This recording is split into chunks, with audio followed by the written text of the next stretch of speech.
July 2nd, the international police organization Interpol notified Metro about a suspicious and threatening video Cuellar posted on YouTube the day before. The video was already taken down. Metro's counterterrorism section immediately recognized Cuellar in the 15-minute video because he's had numerous arrests in the past 3 years. Metro will not release his mugshot, but neighbors confirm this is his photo from his Facebook page. According to the police report, Cuellar is seen holding up 2 rifles. He says several times he is going to kill people, and he cannot wait to use the rifle in a manner in which the founding fathers intended. Metro says it may have stopped a mass shooting before a shot was fired, and tonight a man accused of going on YouTube and making terrorist threats is behind bars. 13 Action News anchor Christopher King is live at the Clark County Detention Center with a lot more information on this story tonight. Chris. And Steve, Bryce Cuellar will have a lot of time to think about the charges against him. He's being held here right now at the Clark County Jail tonight. And this is the arrest report, and it is chilling. It says that Cuellar was tired of America and would soon begin killing. Tonight, we try to speak with a woman connected with Cuellar, but she was in no mood to talk. Hi, I'm Christopher King with 13 Action News. We asked this woman outside this apartment building if she knows Bryce Cuellar, a man accused of making terrorist threats on a YouTube video. Do you know him? Wow, you don't even have your facts straight on this. But she would not answer our questions, only telling us we don't have our facts straight. But what are the facts? You need to leave us alone. So we give her the chance to set the record straight. Did he make any terrorist threats? Did he threaten to kill people? You don't know what you're talking about. According to this police record, Cuellar posted a suspicious and threatening YouTube video. It was taken down. Metro says they can't show us the post. We try to ask the woman about the video, but she won't talk with us. Are you related to him? You need to go. I'm not talking to you. You need to go. Metro confirms they and Henderson police arrested Cuellar several times over the past 3 years. Neighbors confirm this picture is from his Facebook page. According to the police report, the video shows Cuellar holding up 2 rifles. He says several times in the video he's going to kill people and cannot wait to use the rifle in a manner in which the founding fathers intended.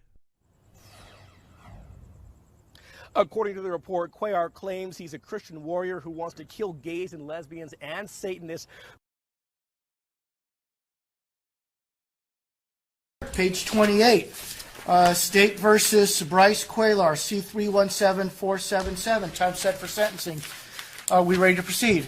State's ready, Your Honor. Your Honor, he is present in custody. He's coming out now. Oh, I see. Okay. Why was he My understanding locked is up that separately? it was part of procedure, is what I was told. I know of no infractions that Mr. Cuellar has had inside the jail. All right, very good. So are we ready to proceed? Yes. Let's go ahead and hear argument from the state. By the way, I was informed this morning that the state had wanted to play the subject video. The court has watched that video 3 times, so I'm very familiar with everything that's said in the video. All right? In watching that video, Your Honor, it becomes very clear that Mr. Cuellar is a danger to society. His hate-filled propaganda is the stuff that makes people scared to live their lives and law enforcement officers afraid to do their jobs. That's exactly what we have here, is a man who uses his words as threats, and there's truth behind those words. Mr. Cuellar is a man that was preparing for action. He was preparing for years, as a matter of fact. His behavior started back in 2011 when he first had contact with Metro police officers at the scene of a shooting. When they made contact with him, he becomes aggressive, starts yelling at him, tells them, "Fuck you, pigs," and goes on with his way. That was just the start of what became a pattern in Mr. Cuellar's life. In 2011, May 2011, there was a call where Mr. Cuellar had jumped into an apartment complex that had a high volume of residential burglaries. He was trying to avoid police officers who had made eye contact with him, and they stopped him. Upon being stopped, he begins yelling at them, calling them communists, telling them that once revolution begins, it's going to be a bad day for police. Your Honor, I'm going to object to any of this information coming forward as if if it's prior bad acts that they're trying to use or an aggravator. This isn't anything that's included in the PSI report. This just shows a pattern of history. Let me get an offer of proof from the state. Where's this coming from? This is coming from police reports generated by the police departments who he's had contact with in all of these matters, Your Honor. Well, but how do I know that the information you're providing, how do I know the context in which these prior alleged bad acts occurred and what action was taken? It's a lot of argument with no substance behind it, no proof behind it. It's not contained. If it's not contained in the PSI, then defense counsel wouldn't have known you were going to argue these things? Well, they could, Your Honor, because it is contained in the PSI and that it shows he's been arrested and cited for all these offenses. Which is listed right there in the PSI underneath the battery DV conviction of 2016. Though it might not have the exact facts that I'm telling you right now, these offenses are in there.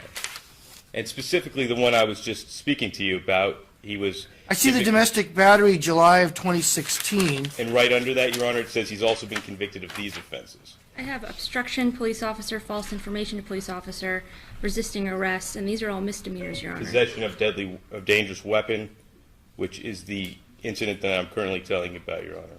Well, tell you what, I'll let you argue it, okay. And I'll give it whatever weight I deem appropriate. Absolutely, all right? Your Honor. Well, the significance of him calling these police officers communists is huge, given that he also lists as one of his activities on Facebook an anti-communist volunteer militia. Mr. Cuellar then in 2012 has more contacts with the police, and that includes him coming to scenes of a fatal accident, trying to film the scene. Once being kicked out or trying to kick him out, he again is aggressive towards officers and is arrested for obstructing. He got credit for time served on that. That's also located in the PSI, Your Honor. That same year, Mr. Cuellar was found to have, and admittedly, started a militia group, the American Revolutionary or Resistance Militia Services, with, by his own admission, 12 members. He stated that they, at that point in time, had 3 to 4 meetings. Then to 2013, he's arrested 2 more times, false info to a police officer and resisting a police officer. In 2014, once again, obstructing a police officer, again, trying to film the scene of a crime that he's not even involved in, just a pattern of behavior. Then in 2015, on September 2nd, 2015, Mr. Cuellar posted a video on his Facebook that included clips of state, "Arm up America, kill any cops or government agents who try to disarm you." This brings us to 2016. I didn't see that on the video. That was in 2015. This is a pattern of behavior that led up to the video that brings us here today, Your Honor. This is not an isolated incident. The video that brings us here today took place in July 2016. That day, July 1st, 2016, Mr. Cuellar filmed that video inside his apartment. You've watched it. Yes, sir. You've seen what he was saying in there, how he was ready to kill, and showing off his sniper rifle and his AR-15 as the weapons he's going to use to do that. These are not idle threats, Your Honor. And I submit to you that also posted on his Facebook is a large amount of ammunition, if I may approach. Here, I'm going to object to all of this as well, as not being relevant to the video at hand. And it's all been provided to defense counsel. I'll overrule the objection, but let me go ahead and hear your argument. This right here, 10,000 rounds of Liberty bullets, as Mr. Cuellar called them. This is just sign after sign that this was not an idle threat put out over the internet. These were real threats meant to really scare people and telling people what's going to happen. That at some point in time, Mr. Cuellar is going to take action. Okay. Now, it didn't stop there. After Mr. Cuellar was arrested and in jail, he made contact with individuals on the outside who then began posting things for him on the internet, keeping his YouTube account and his Facebook page alive, and sending out his jail calls over the internet. In those jail calls, Mr. Cuellar talks about how the law enforcement officers involved in this case, and specifically the lead detective, is a demon and possessed, which has absolute significance in this case, given that in his video, he talks about killing Satanists. I don't think it can be any more clear who he plans to kill, who those Satanists are, than when you put it in context and you show the lead detective in this case, he believes, is a possessed demon. This YouTube video was posted time after time, were YouTube videos posted, of Mr. Cuellar calling his individuals on the outside and him telling them his ideology, his ideas, including one most recently on November 1st, 2016, entitled Bryce Cuellar Prepares for Spiritual Warfare. I have a screenshot of that video, Your Honor, and I can direct you to it on the internet. He says, though he was drunk in the video, his whole rant was about traitors in government. And despite being drunk in the video, even now being sober, he says that he doesn't see a problem with targeting traitors in government. The problem is his definition of traitors in government. His definition includes the lead detective in this case, any law enforcement official who has arrested him. The police officers back in 2011. That's not what he said in the video. It's an assumption you're drawing based on stuff that happened after he was arrested. It just goes to show his state of mind. It goes to show what he meant behind the words that he was saying, Your Honor. All right, let me hear more. So, in addition to the videos that were posted online, there was also a rap or a poem that was posted by Mr. Cuellar, and I have a copy of that. Would you say a rapper poem? A rap or a poem. Rap, okay. I have a copy of that, if I may approach. Okay. Thank you. Has Ms. Pensabeni seen this? Yes, I provided her a copy. The front page is just a copy of it, and then it goes on. Hold on, she's saying Before we something. go forward, I just want to, I see a date here of October 3rd. However, Yes. I don't know if it's 2016. And, Your Honor, I would note that on October 3rd, 2016, Mr. Cuellar was incarcerated at Clark County Detention Center. Right. These are his words as posted by his people on the outside, Your Honor. And, Your Honor, I don't think that this is something that we can verify at all. We have no idea who's posting it. Obviously, it's not Mr. Cuellar. He's incarcerated. So this isn't a post by Mr. Cuellar because he was already locked up? It's on his Facebook page, and But he didn't have access to Facebook's page while he was locked up. Well, he did, as he was using his people on the outside as I conduits. find that unreliable. I'm not going to rely on it. All right, Your Honor. So, in not wanting to hear anything that was in that poem, I would just submit to you that Mr. Cuellar is extremely dangerous. He is using his anti-government propaganda as a tool to try to recruit people, like-minded individuals, to fight his so-called war, which is absolutely off base and has no place in reality. It risks the lives of civilians in our community and law enforcement, Your Honor. Because of that, we're asking that you sentence him to 4 years in prison. That's a mistake. All right. So there's been a lot of emotive words used, both in the briefing and the papers and the argument here. You know, on the one side, we have the state basically painting the defendant and accusing the defendant of being a domestic terrorist. On the other side, we have the defense counsel in sentencing memorandum and suggestions today that this is being treated as a thought crime. And so I think we need to take a step back, and I have some extensive comments given the ramifications of this case and the expressions used and the importance of protecting society and the First Amendment issues here. So I have some extensive comments. So I want you guys to listen to these. Mr. Cuellar is a YouTube blogger with over 160,000 followers who seem to be right-wing, faith-based, strong believers in fundamental rights recognized by the Bill of Rights, but followers who have become deeply disillusioned with government, believing government is corrupt and that certain groups within government are seeking to destroy our freedoms, including taking away our First and Second Amendment rights. Mr. Cuellar seems to be sort of a spokesperson for this group of followers.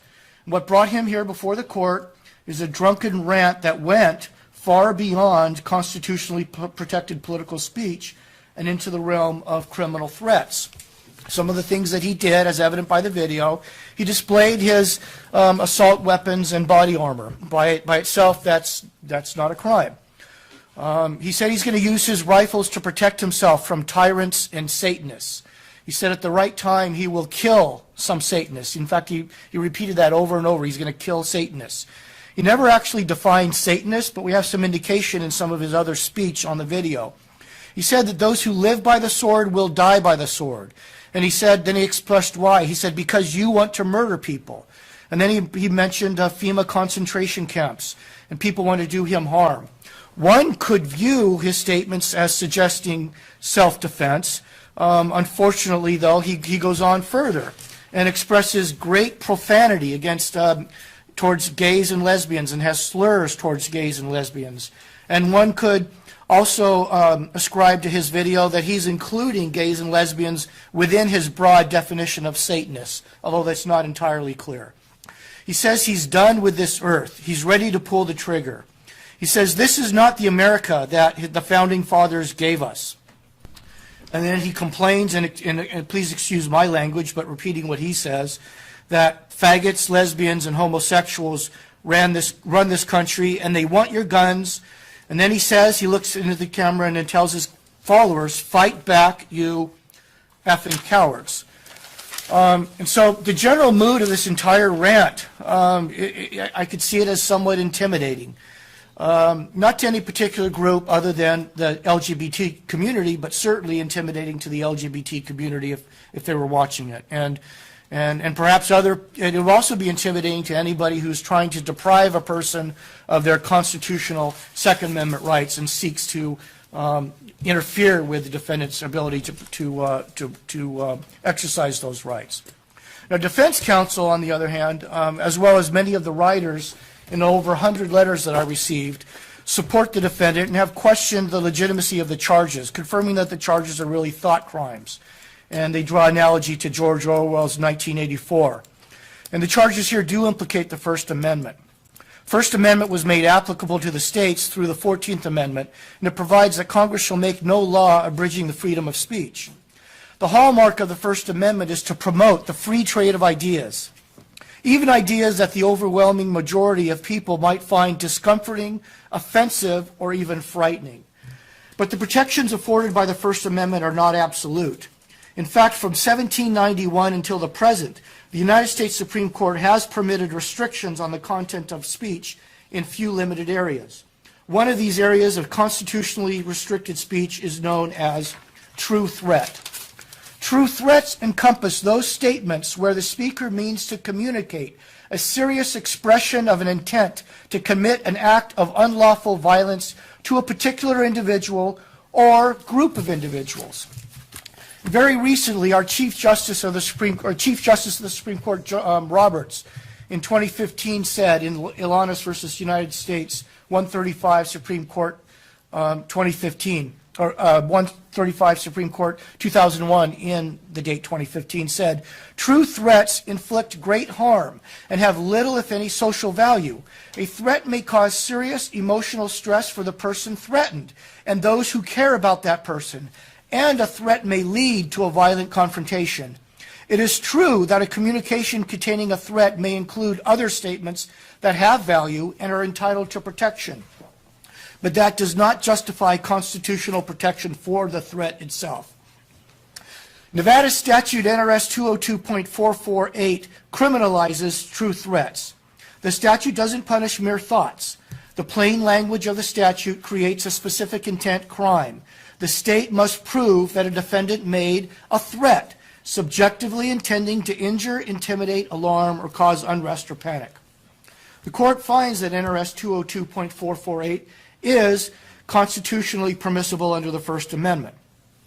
Now, the Ninth Circuit Court of Appeals has held that in determining whether a defendant's speech constituted a true threat, a court must consider not just the words that are spoken, but also the context in which the communication was made. That's U.S. versus Havelock 664 F. 3rd 1284, Ninth Circuit 2012. In most cases where courts have found that speech constituted a true threat, the threatening speech was targeted against specific individuals or communicated directly to the subject of the threat. Fogel v. Collins, 531 F. 3rd 824, 2008. By contrast, speech that can be characterized as political rhetoric or hyperbole, particularly such speech not directed at specific individuals, is protected. An illustrative case is NAACP versus Claiborne, 458 U.S. 886, 1982. In that case, a person said, quote, "If we catch any of you going in any of them racist stores, we're going to break your damn necks." The court held that that language was protected. In this case, we know that the statute is unconstitutional. The video posted by the defendant supports the charges brought against him. The defendant pled guilty, and the defendant has signed a guilty plea agreement. So now the court turns to the specific facts of this case to determine the appropriate sentence. And as required by the Ninth Circuit, I must look at the entire context, not just the words used. Defendant's speech was in fact threatening. He threatened to kill Satanists. And as he complained that the Satanists, which he said, and which could arguably be interpreted as including gays, lesbians, and homosexuals, were taking away his First and Second Amendment rights. Defendant also threatened to start a civil war. Defendant's hateful and threatening speech against people based on their sexual preferences or identities is objectively offensive and offensive to this court.